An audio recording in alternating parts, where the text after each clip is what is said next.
Mount Sopris, the dramatic northern sentinel of the Elk Mountain Range, rose like a picture postcard from the verdant river valley of Carbondale, Colorado. Just shy of 13,000 feet, it cast a majestic, rugged profile against the cloudless early summer sky as my friend Carl and I readied supplies for a short 3-day climb. One day to set up a base camp on the lake, one full day for our round-trip ascent up a rocky scramble to the snow-dusted summit, with the final day spent at the lake basking in our achievement before trekking out. Setting out on the first day, we hiked through magnificent alpine meadows bursting with an exuberant array of wildflowers. It was magical in its quiet, stunning beauty. The meadow, untamed and unspoiled, drew us in as we lingered in the sun and lay down amid the colorful abundance of blooms. Bugs buzzed, birds floated high, their feathered edges rippling as the wind currents carried them aloft. You couldn't help but feel connected to the natural ebb and flow of the cycle of life. Gradually, the territory transitioned from sunny meadow to thick stands of aspen, evergreens, and mountain laurel, and a more challenging incline.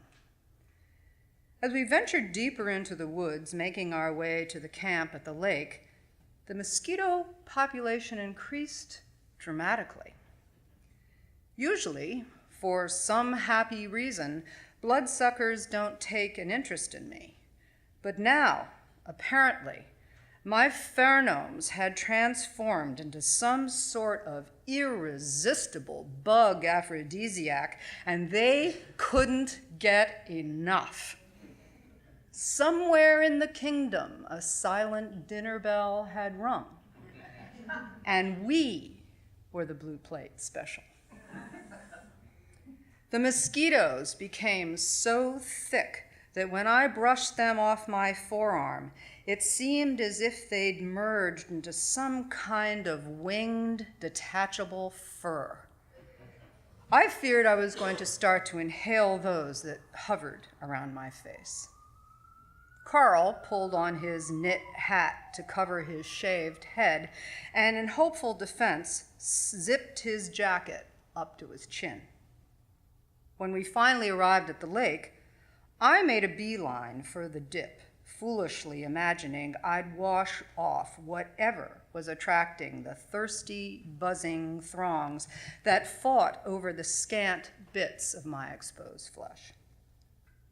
At first, as I slid into the water and gazed out over its cool, still expanse, I thought I was seeing some sort of heat-generated mirage, but quickly realized that the shimmering on the water's surface was, in fact, billions of mosquitoes that must have just participated in some primordial hatching frenzy.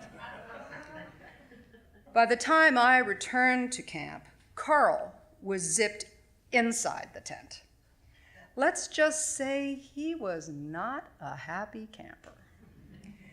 Crawling in beside him, I could see the faint silhouettes of thousands of those wretched, biting multitudes banging into the nylon sides and clinging to the patches of screen on the window and door. They were patient, they were hungry, and they were not going anywhere. As thick as the hovering hordes were outside, the frustrated, angry vibe inside the tent was palpable. It was clear that there was no way we'd be able to leave our nylon sanctuary without literally being eaten alive. Unfortunately, not that it would have made much difference, we had neglected to pack bug repellent. Still, I considered taking my chances with the swirling, pulsing mob rather than be a prisoner inside the tent with my thoroughly pissed off, bug-bite-welted companion. Eventually, after weighing the odds, we packed up and turned our backs to Sopris. As we trekked down the same trail we had hiked up with such enthusiasm only hours before, I recalled the words in a post about the mountain. The experience here can be good or bad, one that you won't ever want to forget, or an experience that you will want to forget, but you can't.